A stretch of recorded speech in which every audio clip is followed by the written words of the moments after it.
விஷ்ணு புராணம். உலகத்தை ஏன் படைக்க வேண்டும்? இந்த உலகத்தில் அனைத்து இடங்களிலும் விரிந்து இருக்கக்கூடிய பகவான் ஸ்ரீ விஷ்ணு ஏன் இந்த உலகத்தை படைக்க வேண்டும் என்ற கேள்வியும் உங்களிடத்தில் ஏற்படக்கூடும். அந்த கேள்விகளுக்கும் நானே பதிலளிக்கின்றேன்.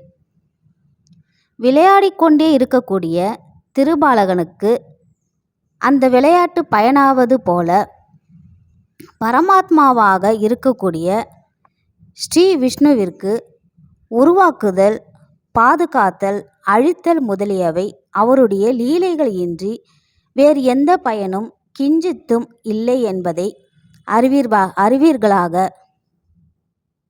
இனிமேல் படைப்பின் சிரமங்களை பற்றி நாம் உமக்கு கூறுகின்றோம், கேட்பாயாக. இந்த உலகமானது உருவாவதற்கு முன்பாக மகா பிரளயம் ஏற்பட்டு அதன் இடத்திலேயே அனைத்தும் வியாபிக்கப்பட்டு இருந்தது. இந்த மகா பிரளயம் ஏற்பட்ட பொழுது இந்த உலகத்தில் இரவும் பகலும், ஆகாயமும் பூமியும், காற்றும் நீரும், சூரியன் சந்திரன் முதலிய ஜோதிகளும், அதனிடத்தில் இருக்கக்கூடிய இருளும், சாத்வீக தாமச ராட்சச முதலிய குணங்களும், அது தொடர்பான எந்த ஒரு பொருள்களும் எதுவும் இல்லாமல் மூல பிரகிருதி என்று ஒன்று மட்டுமே இருந்தது. இந்த பிரபஞ்சத்திலேயே அனைத்திற்கும் மேம்பட்டவராக இருக்கக்கூடிய விஷ்ணு சொரூபத்தில் இருந்து பிரதானம் என்கிற பிரகிருதியும் புருஷன் என்கிற ஆத்மாவும் ஏற்பட்டு இந்த பிரபஞ்சம் உருவாவதற்கு தேவையான சேர்க்கைகள் இல்லாதவர்களாக அந்த எம்பெருமானுடைய எந்த ரூபத்தில் இருந்து தருவிக்கப்பட்டிருந்தனவோ அது அவருக்கு காலம் என்கின்ற பெயரை உடைய ஒரு சொரூபமாக இருந்தது. மைத்ரேயரே பிரகிருதியும் பரமாத்மாவிடம் லயப்பட்டு இருந்ததினால் அந்த மகா பிரளயத்திற்கு பிரகிருத பிரளயம் என்றும் பெயர் உண்டு. அந்த பிரளய காலம் என்பது முடிவில்லாமையாகும்.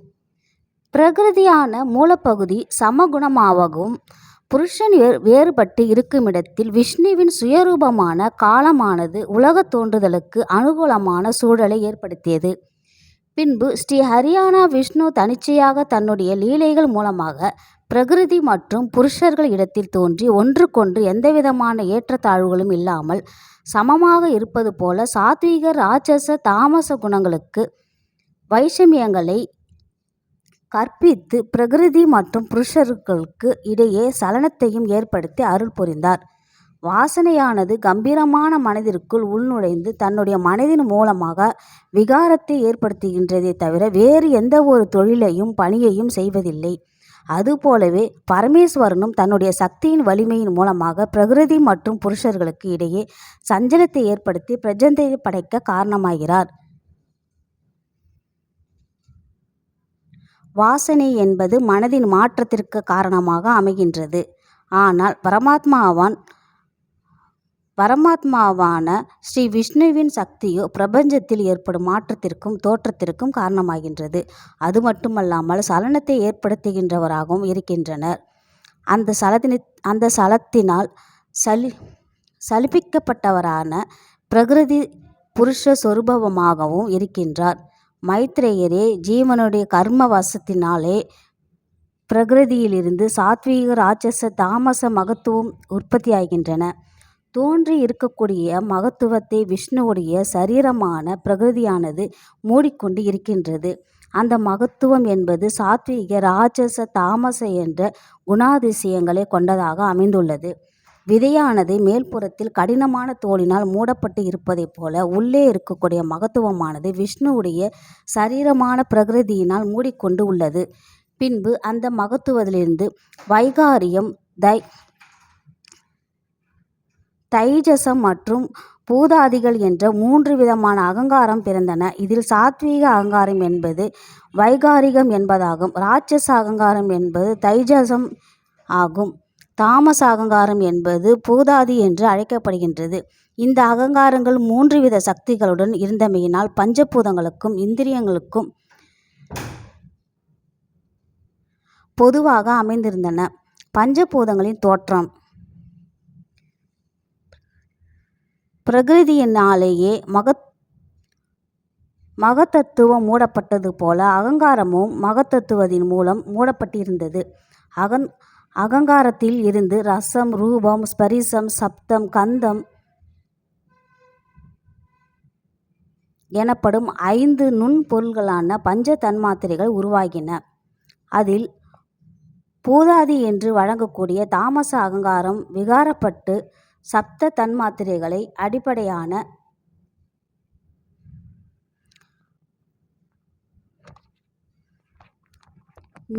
நுண்துகள்கள் உண்டாக்கியது. அதில் இருந்த சப்தத்தை மட்டும் லட்சணமாக கொண்டிருந்த ஆகாயம் பிறந்தது. ஆகாயம் என்பது வெளியாகும்.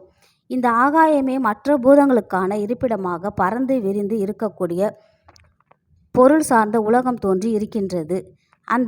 அந்த ஆகாயமானது தாமச அகங்காரத்தின் மூலம் மூடிக்கொண்டு இருக்கின்றது. ஆகாயமானது தன்னுடைய நிலையிலிருந்து மாற்றமடைந்து பரதன் மாத்திரைகளை உண்டாக்கியது. ஆகாய மாற்றத்தினால் ஏற்பட்டதே காற்றாகும். காற்றானது ஸ்பரிச குணத்தை கொண்டிருக்கக்கூடியதாகும். இந்த ஸ்பரிச தன்மாத்திரையும் ஆகாய தன்மாத்திரையினால் மூடப்பட்டு இருக்கின்றது. ஸ்பரிச குணம் கொண்ட காற்றானது தன்னுடைய இயல்பு நிலையிலிருந்து மாற்றமடைந்து, அதாவது விகாரம் அடைந்து ரூபன் மாத்திரையை உண்டாக்கியது.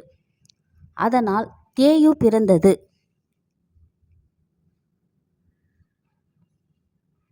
இந்த தேயு அசாதாரணமான குணத்தினை உடையதாகும். இந்த ரூப தன்மாத்திரையான தேயுவே ஸ்பரிச தன்மாத்திரையான காற்றானது மூடிக்கொண்டு உள்ளது.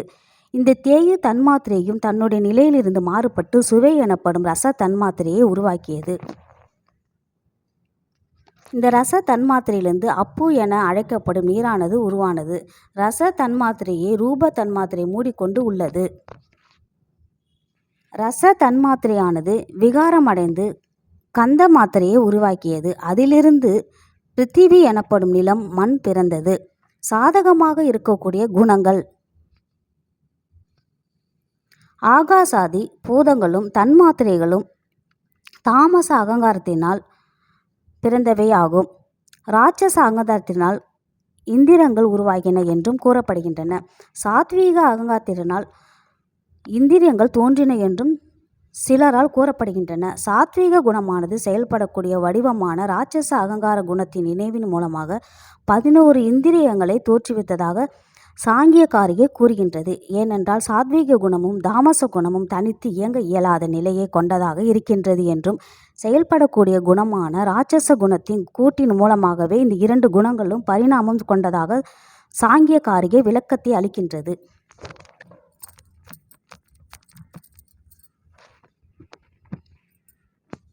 இந்த சாத்வீக குணத்தில் மனதுடன் 11 இயந்திரங்கள் சாத்திய அகங்காரத்தின் பிறந்தது என்பது நிச்சயமாகும். ராட்சச அகங்காரம் சாத்வீக அகங்காரத்திற்கும் தாமச அகங்காரத்திற்கும் சகாயமாக இருக்கக்கூடிய அகங்காரம் ஆகும். ஞானேந்திரியங்களும் கர்மேந்திரியங்களின் சொரூபத்தை உமக்கு கூறுகிறேன், பொறுமையுடன் கேட்பாயாக என்று பராசர முனிவர் கூறுகின்றார். சாத்வீக குணத்தில் இருந்து மனதினை தவிர 10 இயந்திரங்களும் தோன்றியிருந்தன. அவைகள் ஞானேந்திரியங்கள், கர்மேந்திரியங்கள் ஆகும். ஞானேந்திரியங்கள் என்பவை வெளி உலக பொருள்களை குறித்த அறிவை நமக்கு எடுத்து உரைக்கக்கூடிய உடல் உறுப்புகள் ஆகும். ஞானேந்திரியங்கள் எனப்படுபவை தொக்கு, சிங்குவை, சட்சு, ஆக்கிரானம், சோத்திரம் என்பவை ஆகும்.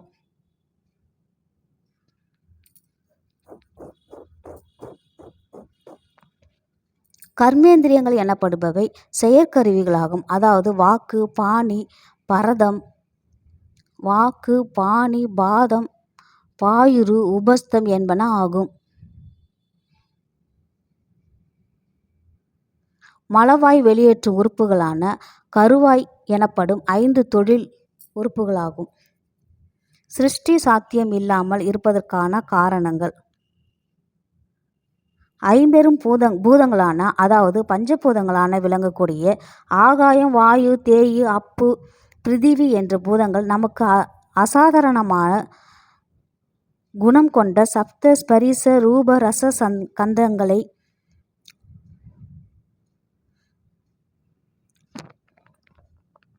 மென்மேலும் அதிகமாக பெற்று அந்யோன்ய சாத்வீக ராட்சச தாமச குணங்களின் நினைவுகளின் காரணமாக சாந்தங்களையும் கோரங்களையும் அறியாமங்களையும் கொண்டதாக சிறப்புற்று விளங்கின. இவ்விதமாக பிறந்த பஞ்சபூதங்கள் அனைத்தும் திசைகளின் சக்தி உடையதாகவும் ஒன்றோடு ஒன்று இணையாமலும் இருந்து கொண்டிருந்தனர். இதன் காரணமாக பிரஜைகளின் உற்பத்தியானது சாத்தியம் இல்லாமல் இருந்தது.